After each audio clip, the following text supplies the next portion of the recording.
आज हमारी ये हालत है कि हर आदमी दूसरे से तवक्को रख रहा है। कुछ होना चाहिए, इस बारे में कुछ सोचना चाहिए, इस बारे में कोई कुछ करे।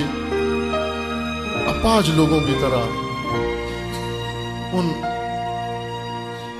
असीर औरतों की तरह हमारी सोचें बिल्कुल असीर औरतों की तरह है। हर हमारा बच्चा, जवान, छोटा, बड़ा, सब क्या कर रहे हैं? दूसरों से डिमांड, दूसरों से मुतालबा कर रहे हैं।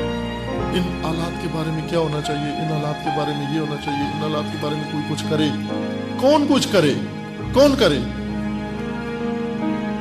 ये ऐद करो कि इन हालात के बारे में मैं हूं, मैं सोच रहा हूं।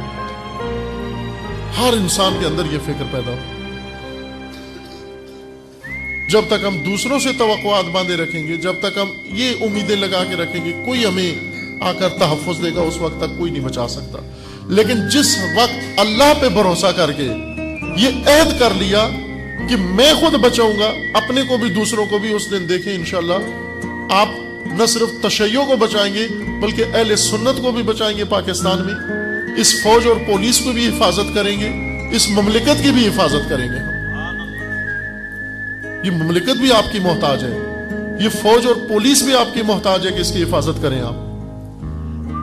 वो शऊर हमारे अंदर पैदा हो और ये जो आस लगाए बैठे हैं हम, ये आस खत्म करें अपनी कि कोई कुछ सोचे, कोई कुछ करे। ये हालत जो हमने कल्चर ने, हमारी तहजीब ने हमारे अंदर पैदा की है, इसको खत्म करें, वरना हमें हक नहीं देंगे यहां पर रहने। छीन रहे हैं हमसे हक। ये हक हमने अपना लेना है, साबित करना है कि ये हमारा हक है, हर एक का हक है। सब पाकिस्तान में रहें, हमारा भी हक है पाकिस्तान में जिंदा रहना।